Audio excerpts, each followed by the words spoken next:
I'm just here looking for your mansplainiest mansplains that any man has ever splained to you. I love my fiance, I do. But he moved here from Illinois a couple months ago. And something he's not used to is the volume of traffic we have, because he was in a small town in Illinois his whole life. And every time he's like, did you know that this road, is a nightmare on the way to work? I'm like, yeah. That's why I leave an hour before my shift starts to drive 15 minutes. I know. I live here. I lived here first, in fact. You moved here instead of me moving there, remember? So I've lived here. I'm aware that traffic is a thing. You don't need to remind me every couple days. I love him, though. I'm just here looking for your mansplainiest mansplains that any man has ever splained to you. So this is super timely. This just happened to me this week. So I'm purchasing a vehicle and we're going back and forth on the price and finally settle on something. And I say, okay, cool. Can you get me the final numbers so that I can get you payment? And he very seriously says to me, you understand that there's going to have to be tax on top of this, right? There's tax at a state level and then license and registration fees, as if I'm an idiot who has never purchased a vehicle before. And I say, yeah, I know, I've purchased many vehicles. I know how this works.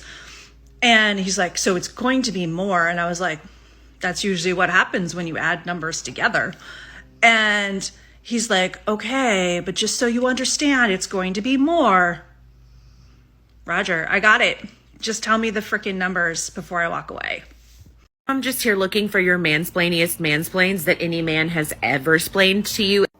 My ex-boyfriend went out of his way to explain to me that when you bake potatoes, they smell good.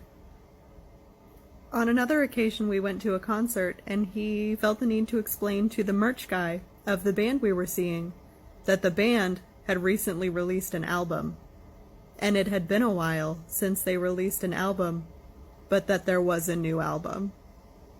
Anyway, I'm gay. Looking for your mansplainiest mansplains that any man has ever splained to you ever. A man tried to incorrectly explain AFAB genitalia to me despite the fact that I possessed said genitalia. Essentially, it boils down to, he said the vajingle jangle was a hole within a hole, and I was just like, no, it's not. There's like a urethra, there's the vajingle jangle itself, and then there's the anus. It's 3 separate distinct holes. And he was like, no, they're all in a hole together. And that's when I realized that he thought the labia majora was like the hole. I don't even know how to explain it. It was just so uneducated and unwashed ass. I'm just here looking for your mansplainiest mansplains that any man has ever splained to you. I've had 6 babies, 8 pregnancies. I'm a bit of an expert. At my old job, I was taking my maternity leave with my 4th baby a week before my due date because I've had a couple of precipitous labors and I didn't want to have a baby at work. That's a big no thank you for me. And one of the other managers was mad at me because he thought I was just taking a vacation a week before my due date, which I'm allowed to do that too anyway, so I don't know what the fuck he was mad about. But he was telling me that babies can only come on their due date. A pregnancy is exactly 9 months long and they come only on their due date and no other day. I was like, bro, what's a NICU for? And he's like, that's preemies, they're different. I was like, okay, whatever. So babies can come on days besides their due date. Only a small percentage come on their due date. It can be as late as 42 weeks and it can be earlier than that. That they just don't usually come on their due date. And he was like, nope, I bet you $20 this baby comes on his due date. I made $20. I'm just here looking for your mansplainiest mansplains that any man has ever splained to you. One of 3 times I was cool in my entire life. So I was in my mid-20s, I was going through a long hair phase, and I was at the half-price record shop, and I picked up this excellent album by Alice Cooper, Lace and Whiskey. And I picked up 2 other albums, some folk or singer-songwriter or something like Joni Mitchell or Simon & Garfunkel or something, I don't remember. And I'd taken the records, and I put them to the side, and I was flipping. And some guy appears, middle age maybe, appears, and I was like, oh, okay, and I pulled the records closer so they weren't in the way. And he looks down and he goes, you know that Alice Cooper isn't some folksy singer or songwriter chick. And I was like, I know? Going back to the records. And he keeps going. And he says, like, you know, it's hard rock, you know? And I'm like, yes, I know. What the fuck is going on?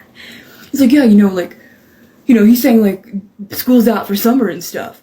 And I'm like, now I'm just like, what is even happening here? And I get mad. And I'm like, yeah, I know. And he also did, like, Nowhere Mr. Nice Guy, and Poison, and Feed My Frankenstein, and Welcome to My Nightmare, and the song You and Me, which is actually one of my favorites, and it's on this album that I picked. What's your point? And he sidles away, and I was like, good, because he was about to have, like, hyperfixation knowledge just slammed on his ass. But here's the real icing on this cupcake of bullshit. This was the shirt I was wearing at the time. It's an Alice Cooper tour shirt from a tour I had seen him live at. I might know who Alice Cooper is. So it's like, one, fuck off. But two, 30 seconds of observation, and you may have saved yourself some embarrassment, dude.